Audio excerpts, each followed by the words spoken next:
Hey everyone, I'm Shubham Bhatt and welcome back to Chess Short Trap.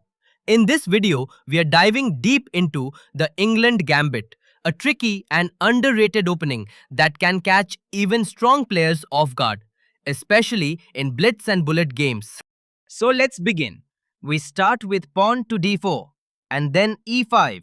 This is the England Gambit. Now, I wouldn't normally recommend this opening for serious classical games, but since it's rare, most white players have no idea how to respond.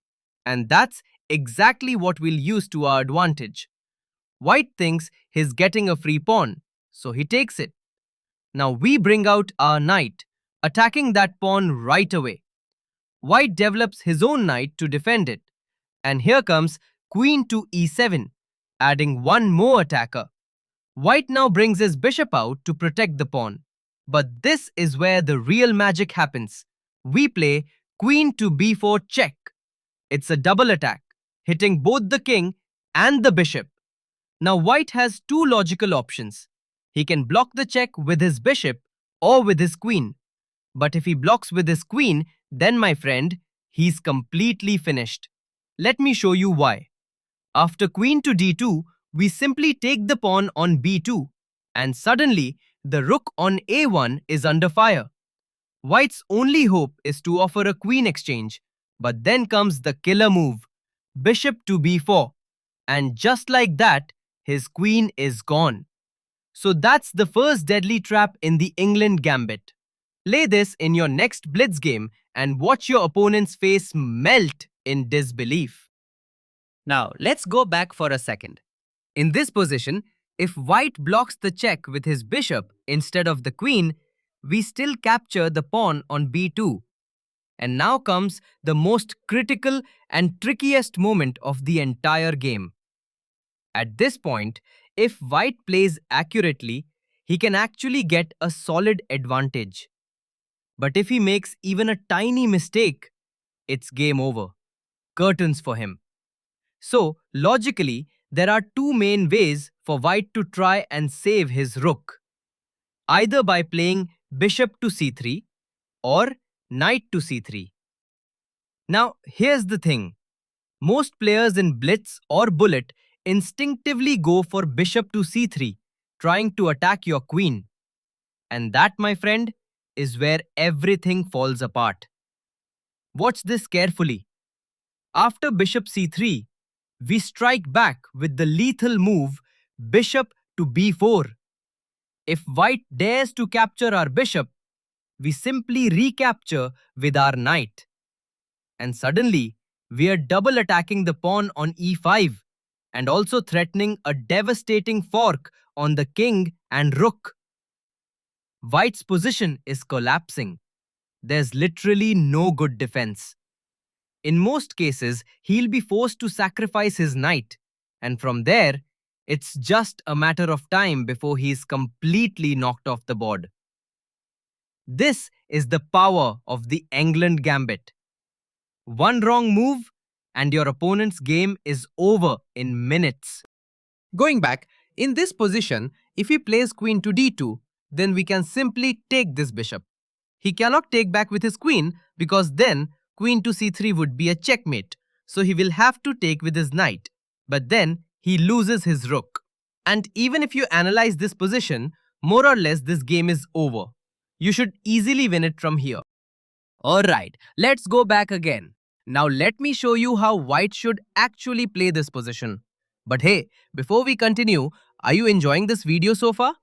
If yes, then hit that thumbs up button right now. It really motivates me and helps me plan more amazing chess content for you guys on this channel. Okay, let's flip the board. We already know that bishop to c3 is a total blunder. So what's the correct move? The best move for white here is knight to c3. From this point, there's not much that black can do to keep his attack going. But let's go through the most common moves you might face. If black plays bishop to b4, then we calmly respond with rook to b1, attacking the queen. Black usually slides the queen over to a3, and now comes a powerful idea. Knight to d5. This move hits the bishop with 3 attackers, and at the same time sets up a deadly fork idea. If black captures with bishop takes d2, we simply recapture with queen takes d2. Now the black king is in serious trouble. He's forced to move to d8 just to stop the check. And from here, we play queen to g5 check. Look at this position. White has full control and plenty of attacking chances. It's a completely different story now. And that's how you punish the Englund Gambit if you're playing from the white side. Going back, in this position, if he decides to move his bishop back to a5, protecting this pawn, then you can simply play Rook b5. Bishop d2 will lead to the same line as we discussed earlier. And if he plays bishop b6, then you can simply take with your rook. Now no matter how he takes your rook, you can simply play knight c7 check, king d8, knight takes rook, queen takes knight, and still if you see, we are way ahead in development. Black's king is stuck in the center and he can't castle, and we have an extra pawn as well. So again, you have a solid advantage. Alright, going back one last time. If black decides to run away with his queen like this, we can immediately hit back with knight to d5, attacking the queen once again. Now, wherever that queen decides to move, we simply capture the pawn on b7, and right after that, we take his rook. So, what's the moral of the story here? If you play this correctly as white, you'll always be in control of the game. Your pieces develop faster, your king stays safe, and black's entire position collapses under pressure. So that's everything you need to know about the Englund Gambit, one of the most dangerous and tricky openings you'll ever face on the chessboard. If you enjoyed learning these traps and ideas, make sure to smash that like button and subscribe to the channel, because I've got many more deadly openings, traps, and chess secrets coming your way. This is Shubham Bhatt from Chess or Trap. And remember, one good move can change the whole game. See you in the next one. Okay, puzzle time. Look at this position and find the best move for white. At first glance, it looks like black is winning, but that's a trap. There is an amazing tactic for white that turns everything around. Take your time, think deeply. Your time starts now. If you want, pause the video and try to find the deadly move.